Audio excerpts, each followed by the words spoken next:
قرآن مجید کی بہت سی آیات میں حضرت نوح علیہ السلام کے بارے میں بیان کیا گیا ہے اور مجموعی طور پر قرآن کی 29 صورتوں میں اس عظیم پیغمبر کے بارے میں گفتگو ہوئی ہے۔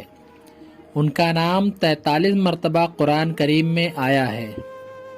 مورخین و مفسرین نے لکھا ہے کہ نوح علیہ السلام کا نام عبد الغفار یا عبد الملک یا عبد الاعلیٰ تھا، اور نوح کا لقب انہیں اس لیے دیا گیا کیونکہ وہ سالہ سال اپنے اوپر یا اپنی قوم پر نوحہ و گریہ کرتے رہے۔ آپ کے والد کا نام لمک نوح علیہ السلام اللہ تعالیٰ کے پیغمبر تھے۔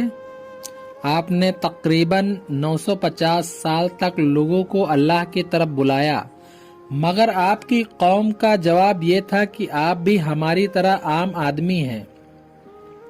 اللہ اگر کسی کو بطور رسول بھیجتا تو وہ فرشتہ ہوتا۔ صرف 80 لوگوں نے ان کا دین قبول کیا۔ نوح علیہ السلام تمام رسولوں میں سب سے پہلے رسول تھے جنہیں زمین پر مبعوث کیا گیا تھا۔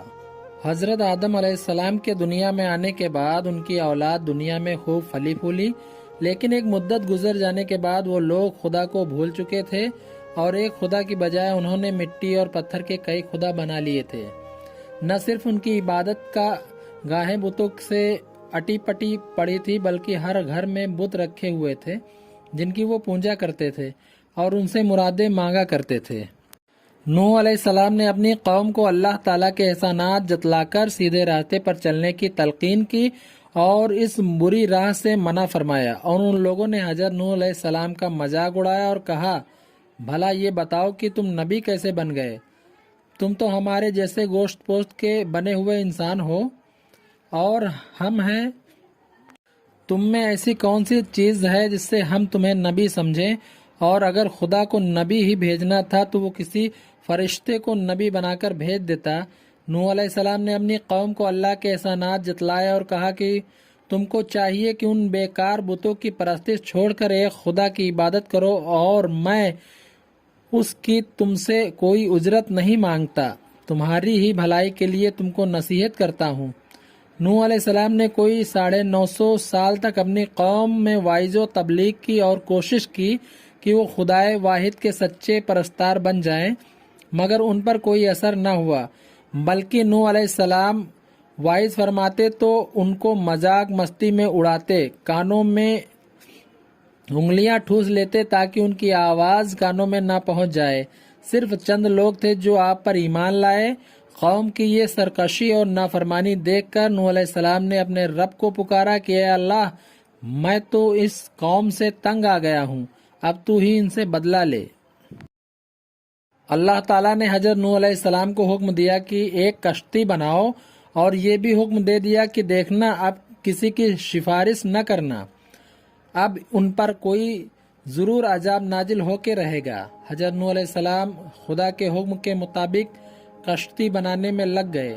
جب آپ کشتی بنا رہے تھے تو قوم کے لوگ اس کا مذاق اڑا رہے تھے، تانے کس رہے تھے کہ کل تک تبلیغ کر رہے تھے، آج بڑھائی بن گئے۔ کبھی کہتے کشتی تو بنا رہے ہو لیکن دریا کہاں سے لاؤ گے کشتی چلانے کے لیے؟ حضرت نوح علیہ السلام اپنے کام میں لگے رہے۔ جب کشتی بن کر تیار ہو گئی تو خدا نے حکم دیا کہ اپنے اہل و عیال اور لوگوں کو کشتی پر سوار کر لو، مجھ پر ایمان لے آئے ہیں جو وہ لوگ، اور ہر جانور کا ایک جوڑا بھی کشتی میں رکھ لو۔ جب سب لوگ کشتی میں بیٹھ گئے تو خدا کے حکم سے زمین کے سوتے پھوٹ پڑے، اس کے ساتھ ہی موسلادھار بارش شروع ہو گئی۔ زمین پر پانی بڑھنے لگا اور حضرت نوح علیہ السلام کی کشتی پانی میں تیرنے لگی۔ پانی بڑھا تو حضرت نوح علیہ السلام نے دیکھا کہ ان کا ایک بیٹا جس کا نام کنعان تھا پانی میں ڈوبنے لگا۔ آپ نے اسے آواز دی کہ اب بھی آ جاؤ تاکہ خدا کے عذاب سے بچ سکو، مگر اس نے جواب دیا، آپ جائیے، میں کسی پہاڑ کی چوٹی پر چڑھ کر اپنی جان بچا لوں گا۔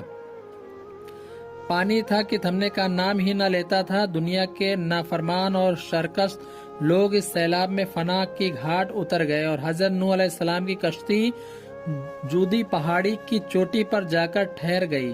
اب خدا کے حکم سے سیلاب تھم گیا اور زمین سے